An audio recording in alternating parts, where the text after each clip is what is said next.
اس معاملے میں اگر آپ مجھے کہتے ہیں نا جی آپ عورتوں کے حقوق کی بات کر رہے ہیں، میں عورتوں کے حقوق کی بات کیا کروں میرے پاکستانیوں، میرے ملک کے لوگوں، یہ قرآن کی بات ہے، یہ کسی سیاسی جماعت کی بات نہیں ہے۔ ہم اپنے آپ کو جہنم میں کیوں لے کر جائیں؟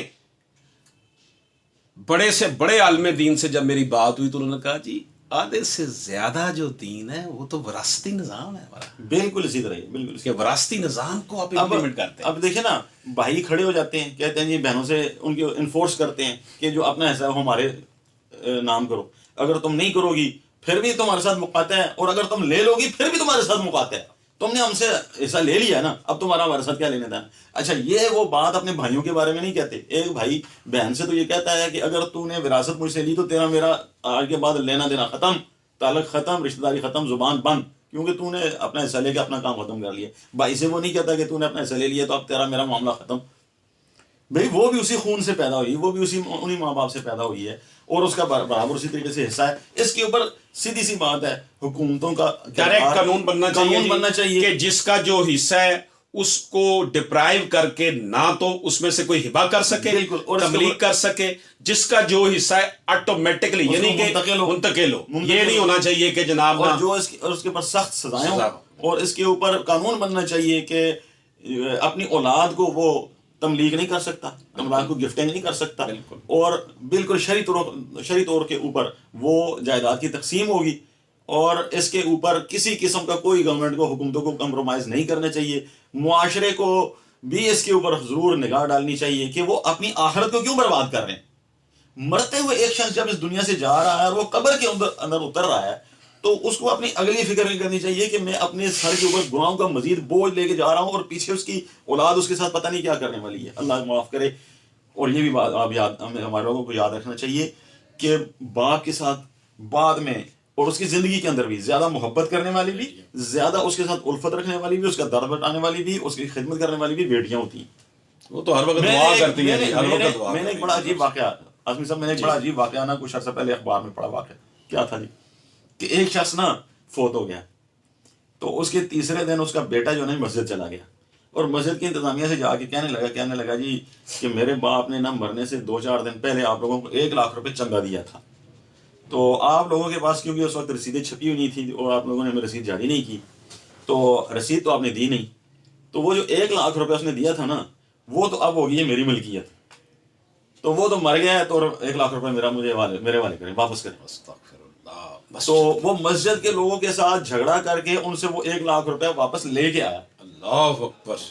اگر اس کی بیٹی ہوتی تو بیٹی یہ قدم کبھی نہ اٹھاتی کہ میرے باپ نے میرے ایک باپ کام نے کیا تھا، ہاں تو میں اس کو واپس لوں، بیٹے نے یہ کام کیا، اور یہ ہوتا ہی ایسے ہے۔ میں بڑا حیران ہوتا ہوں اس بات سے کہ لوگ وہ دنیا کے اندر بھی دیکھتے ہیں کہ زیادہ محبت بانٹنے والی کون ہوتی ہیں، زیادہ دکھ اور درد بانٹنے والی کون ہوتی ہیں، وہ بیٹیاں ہوتی ہیں۔ لیکن جب وراثت اور ملکیت کی تقسیم کا معاملہ آتا ہے تو وہ یہ سمجھتے ہیں کہ یہ جو شاید کوئی باہر کی مخلوق ہے، یہ ان کی اپنی اولاد ہی نہیں ہے، اور بیٹے جو ان کے ساتھ بے وفائی میں سب سے آگے ہوتے ہیں ان کو نوازنے کی کوشش کرتے ہیں، اور اپنی آخرت لوگ برباد کر رہے ہیں، بالکل صحیح۔ اپنے سر پر گناہوں کا بوجھ لے کے جا رہے ہیں۔ اور اللہ کے نبی صلی اللہ علیہ وسلم کی ایک حدیث میں آپ کو سناتا ہوں اور اپنی گفتگو کو مکمل کرتا ہوں۔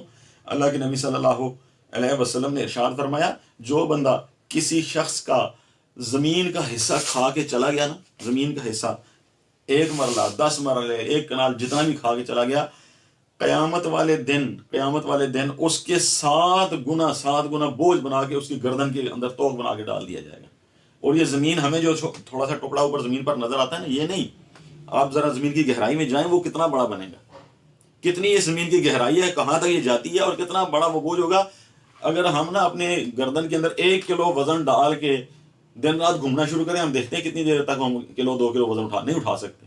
تو اتنا بڑا بوجھ ہم اپنی گردن کے اوپر لے کے جائیں اور وہ ہمارے لیے وبال جان بن جائے اور ہمیں جہنم میں لے کے جانے کا وہ جو ہے نا وہ ذریعہ بن جائے، تو ہمیں اس کے اوپر بہت اللہ سے ڈرنا چاہیے اور اللہ کا خوف کرنا چاہیے، اور حکومتوں کو بھی جو ان کا بنیادی کام ہے وہ یہ کرنا چاہیے کہ وہ انصاف دیں۔ انصاف کے اندر یہ بنیادی چیز ہے کہ وہ وراثت کے اندر بھی اور باقی جو معاملات ہیں ان کے اندر انصاف کریں، قانون سازی کریں، اور سخت اس کے اوپر سزائیں ان کے کرنے سے یہ ہو جائے گا۔ جیسے کہ میں نے پہلے بھی یہ بات کی تھی کہ انہوں نے اگر وہ جعلی چیکنگ کے چیک دینے کے اوپر انہوں نے قانون بنایا تھا، تو یہ کام تقریباً ختم ہو گیا تھا، لوگ جعلی چیک دینا بند ہو گئے تھے. اگر اب یہ ہو جائے، جعلی چیک اگر رک سکتے ہیں اور خواتین کو جو ان کا حق نہیں مل رہا تھا وہ ملنا شروع ہو گیا قانون سازی کی وجہ سے، تو باقی کام بھی ہو سکتے بے ہیں. شک بے تو شک. یہ حکومتوں کو کرنا چاہیے. بہت شکریہ علی عمران شاہین صاحب، آپ نے بڑے بھرپور انداز میں ہماری رہنمائی فرمائی. دوستو یہ بڑا ہاٹ ٹاپک ہے. ہم نے یہ علم پر جو ہے نا بلند کیا ہوا ہے. میں سمجھتا ہوں کہ ہمارے علماء اکرام، ہمارے اساتذہ اکرام، معاشرے میں نفوذ پذیری کے حامل لوگ اگر اس حوالے سے آواز اٹھائیں اور پولیٹیکل پارٹیز کو بھی مجبور کیا جائے کہ وہ یہ قانون سازی کروائیں. قانون سازی کیا کرانی ہے؟ ہمارے پاس قانون تو ہے قرآن مجید کی صورت میں.